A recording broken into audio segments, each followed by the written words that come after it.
Have you ever looked at something like the Pantheon in Rome with its incredible massive dome?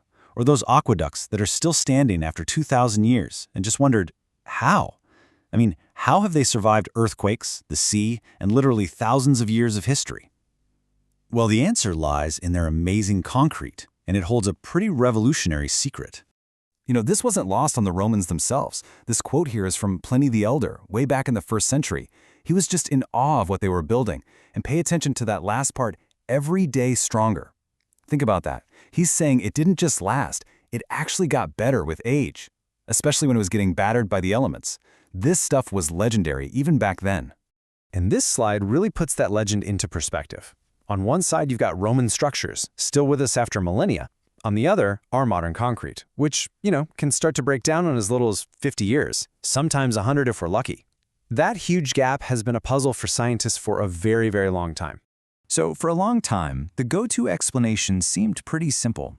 People figured that if Roman concrete was so much better, well, it must have come from some kind of lost, superior recipe, maybe one that was a lot more environmentally friendly. Yeah, this was the prevailing theory for decades, and it's a really nice idea, right? That this ancient wisdom held the secret to a greener way of building, something we just lost along the way. It just feels right that a material that lasts forever would be better for the planet from the get-go. But here's where things get interesting. What happens when modern science actually puts that assumption under a microscope? Well, it's time to see if that green myth holds up.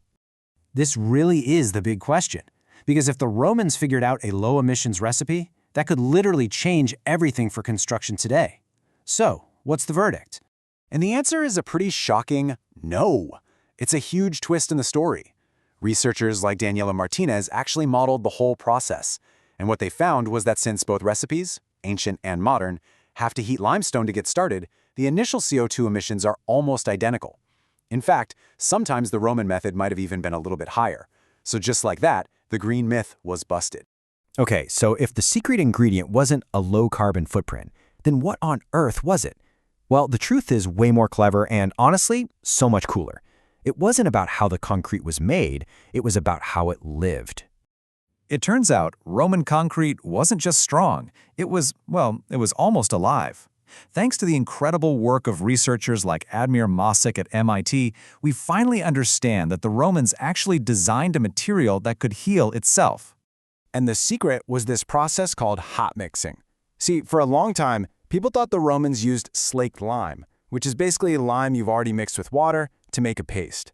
But the reality was way more intense. They used quicklime, the raw, reactive stuff, and mixed it directly. This creates a really powerful, hot chemical reaction that completely changes the final material. And here's the genius of it. That hot mixing process leaves these little white chunks inside the concrete called lime clasts. People used to think these were just signs of sloppy mixing. Turns out they're the magic ingredient. So when a tiny crack forms and water gets in, it hits one of these lime clasts. The clast dissolves, sends a calcium-rich goo into the crack, and then that goo will harden, sealing the damage. The concrete literally heals its own wounds, kind of like platelets in our blood. And you know how they proved this? Pompeii. When Mount Vesuvius erupted, it flash froze a Roman construction site. And archaeologists found the ingredients, including the unmixed quicklime, just sitting there, ready to be hot mixed. It was the ultimate smoking gun, the perfect proof of how they did it.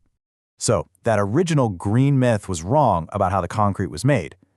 But this whole self-healing discovery, it reveals a much smarter, much more important kind of sustainability. And to get why this is so important, just look at this number, 8%. That's how much of our total global CO2 emissions come from making modern concrete. To put that in perspective, if the concrete industry was its own country, it would be the third biggest polluter on the entire planet. The problem is absolutely massive. Which brings us right back to this fantastic quote from Daniela Martinez. The real way to think about sustainability isn't just about the pollution on day one. It's about the entire life of the thing you're building. True sustainability and real long-lasting durability are basically the same thing. Just think about it. The environmental cost of a building doesn't end when you cut the ribbon. There's all the maintenance, the repairs, the demolition, the replacement. So yeah, building a structure once that can last for millennia, healing itself along the way, that is so much more sustainable than building that same structure 40 times over.